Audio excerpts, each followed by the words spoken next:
नमस्कार मित्रों, स्वागत है आपका अश्वनी से।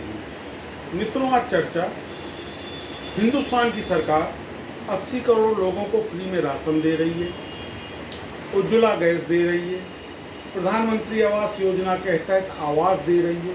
पर मित्रों, एक बड़ा गूढ़ प्रश्न है कि सरकार शिक्षा फ्री क्यों नहीं दे। कहने को प्राथमिक विद्यालय में शिक्षा फ्री है, कहने को इंटरमीडिएट स्टैंडर्ड में सरकारी स्कूलों में शिक्षा फ्री है, पर फिर भी अघोषित 4-5 हज़ार रुपये प्रति वर्ष प्रति कक्षा का खर्च आता है, महंगी महंगी किताबें मिलती हैं। सवाल मित्रों सरल भी है और गूढ़ भी और महत्वपूर्ण। मित्रों, राशन देने से वोट बैंक बनता है, उज्ज्वला गैस देने से वोट बैंक बनता है, पीएम आवास देने से वोट बैंक बनता है, पर शिक्षा सवाल उत्पन्न करती है। 75 साल का इतिहास है, किसी भी सरकार ने पूर्णतः फ्री शिक्षा की कभी बात नहीं की। जबकि भारत के पूर्व प्रधानमंत्री स्वर्गीय अटल बिहारी वाजपेयी हिंदुस्तान की सदन में इस बात पर जोर देते थे कि शिक्षा, स्वास्थ्य और न्याय छोड़ के कुछ भी निःशुल्क न वितरित किया जाए, क्योंकि निःशुल्क का वितरण जनता को कामचोर बनाता है और देश को कमजोर बनाता है। पिछले 20 सालों के चुनावों का अगर आप आकलन करें, जो तथाकथित घोषणा पत्र पार्टियां जारी करती, चाहे वो कर्नाटक का हालिया चुनाव हो, चाहे वो मध्य प्रदेश का हो या राजस्थान का हो या पंजाब का हो, इतने यूनिट बिजली फ्री, किसानों का ऋण माफ, ये माफ वो माफ, ये सम्मान निधि वो सम्मान निधि। मित्रों, ये पैसा कहाँ से आता है? ये हमारे आपका टैक्स का पैसा है, जो वस्तुतः देश के विकास के लिए दिया जाता है। लेकिन ये सरकारें, ये राजनीतिक पार्टियां हमारे विकास का पैसा अपने वोट बैंक के लिए उपयोग में लाती हैं। पंजाब सरकार को लेकर बड़ी चर्चा है कि घाटे में बजट है, पैसे की व्यवस्था नहीं, निःशुल्क कहां से बट रहा है। क्या भारत के चुनाव आयोग की आंखें फूट गई हैं? क्या चुनाव आयुक्त को नहीं समझ में आता ये फ्री का वितरण क्या है? ये वोटों के लिए प्रलोभन है? क्या ये सामान्य बात भी चुनाव आयोग को समझ में नहीं आती? परंतु नहीं, चुनाव आयोग संविधान की कसम खा के बनी हुई एक संस्था पार्टियों के हित में काम करती है। इसीलिए हर बार चुनाव आयोग की निष्ठा, प्रतिष्ठा और उसकी विश्वसनीयता को लेकर के प्रश्न उठता रहा, आगे भी उठे। इसलिए नहीं, इसलिए ये सारी अनियमितताएं चुनाव आयोग के जानकारी व संरक्षण में हो रही है। फ्री का बांटो, शिक्षा नहीं, बाकी पूरा हिंदुस्तान फ्री में बांटो, क्योंकि आपको वोट चाहिए, आपको देश का कल्याण नहीं चाहिए। आम आदमी पढ़ लिख जाएगा तो सवाल पूछिए, और भारत सरकार को सवाल पसंद नहीं।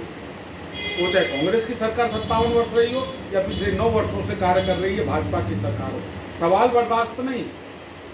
अभी एक मुद्दा उठा था, सदन में बोलते बोलते माइक बंद हो जाना।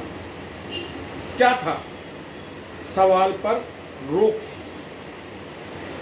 टेक्निकल कम इश्यूज की वजह से हुआ या डेलिब्रेटेड हुआ, ये बात का मुद्दा है। सवाल तो रुके, बोलना तो विरुद्ध हुआ। हमारे आदरणीय प्रधानमंत्री जी भी जब से प्रधानमंत्री बने तब से हमेशा मन की बात करते हैं, अपनी जनता की नहीं सुनी। जनता की समस्या क्या है, जनता क्या चाहती है, ये सवाल हैं, और सवाल सरकार को बर्दाश्त नहीं। इस सरकार को नहीं, पिछली सरकार को भी बर्दाश्त नहीं थे, और उसका परिणाम था 1975 की वो इमरजेंसी। सवाल नहीं बर्दाश्त। हालात दिन ब दिन बद से बदतर होते जा रहे हैं। ये फ्री बीज, जिनको हम फ्री की रेवड़ियां कहते हैं, रूप बदल देने से उसका उद्देश्य प्रभावित नहीं होता। सम्मान निधि का है कि सम्मान निधि देना है तो आप उस किसान को उचित मूल्य दें, उसकी उपज का, उसको कम दरों पर क्या कहते हैं, उर्वरक क्या कहते हैं, खाद आदि उपलब्ध कराएं, बीज उपलब्ध कराएं, उसको तकनीक उपलब्ध कराएं। जिन चीज़ों में सरकार को छूट देनी चाहिए, सरकार उनमें वसूली कर रही है, और दिखावे के लिए भाई 12,000 रुपये प्रति वर्ष सरकार सम्मान निधि दे रही है। अब जिस किसान को मिला वो तो सरकार का मुरीद हो गया, उसको तो 12,000 फ्री का मिल रहा है। उसके लिए तो सरकार से बढ़िया कोई सरकार नहीं, चाहे सरकार चौपट है। महिलाओं को 1500 रुपये दे रही, कांग्रेस की घोषणा पत्र था। प्रियंका जी चिल्ला रही थी कर्नाटक में हम किसानों के ऋण माफ कर देंगे। क्यों ऋण माफ कर देंगे? क्या कांग्रेस का पैसा है? सम्मान निधि बांट रहे हैं, क्या भाजपा का पैसा है? ये पैसा हिंदुस्तान के आम आदमी का है, और इस पैसे से शिक्षा फ्री की जा सकती है। स्वास्थ्य सेवाएं विश्व स्तरीय की जा सकती हैं, न्यायिक व्यवस्था सुदृढ़ की जा सकती है, इस समय रहते आदमी को न्याय मिले। न्यायाधीशों की कमी है, सरकार भर नहीं रही। क्यों? क्योंकि आदमी उसी में उलझा रहे तो सवाल नहीं करे। शिक्षा की कमी है, इतनी महंगी शिक्षा है, हम आदमी अफोर्ड नहीं कर सकता। तभी तो एजुकेशन लोन का प्रावधान आया है। क्या पहले नहीं पढ़ते थे?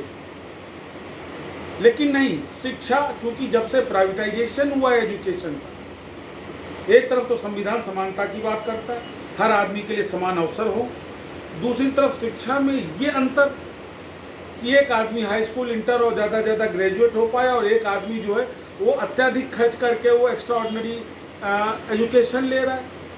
तो समाज का सामाजिक संतुलन नहीं बिगड़ेगा।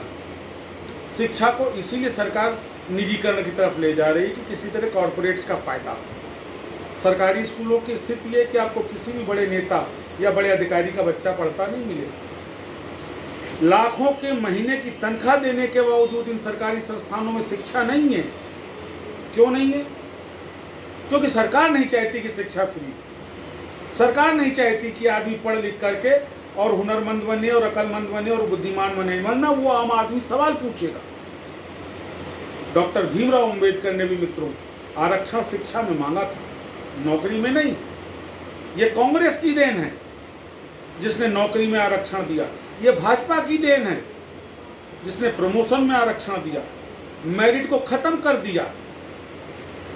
क्योंकि मेरिट वाला आदमी तो अपने आप को सिद्ध कर ही लेगा। इनको बनाना है क्योंकि वोट बैंक तैयार। देश के उत्थान का भाव नहीं है, समाज के विकास का भाव नहीं है, सामाजिक समरसता का भाव नहीं है, वोट बैंक का भाव। आपसे अनुरोध है मित्रों, इस बात को उठाइए कि सरकार शिक्षा को फ्री करे और ना फ्री करे तो लागत के दरों पर दे। एजुकेशन का प्राइवेटाइजेशन बंद किया जाए। आप देखिए जितने प्राइवेट और क्या कहते हैं आपके ये कॉन्वेंट स्कूल से ये जूते की लेस तक अपने विद्यालय से बेचते हैं। तो ये शिक्षा बेच रहे हैं या जनरल मर्चेंट चला रहे हैं? क्या सरकार को नहीं मालूम? मालूम है, लेकिन इसके पीछे सरकार का उद्देश्य कॉर्पोरेट को फायदा पहुंचाना। शिक्षा का प्रचार प्रसार नहीं है। सरकार चाहती है कि कम से कम लोग उच्च स्तरीय शिक्षित हो तो कम से कम सवाल उत्पन्न हो। आम आदमी अगर पढ़ लेगा तो सवाल पूछेगा। तभी तो जिस कौम के 5-5 शिक्षा मंत्री केंद्र में हुए हों, आज वो कौम जाहिलियत से लड़ रही है। मित्रों, इससे बड़ा मजाक क्या होगा? ये है शिक्षा जो सरकार नहीं देना चाहिए। फिर ऐसे किसी गंभीर विषय पे आपसे मुलाकात करूंगा मित्रों। नमस्कार।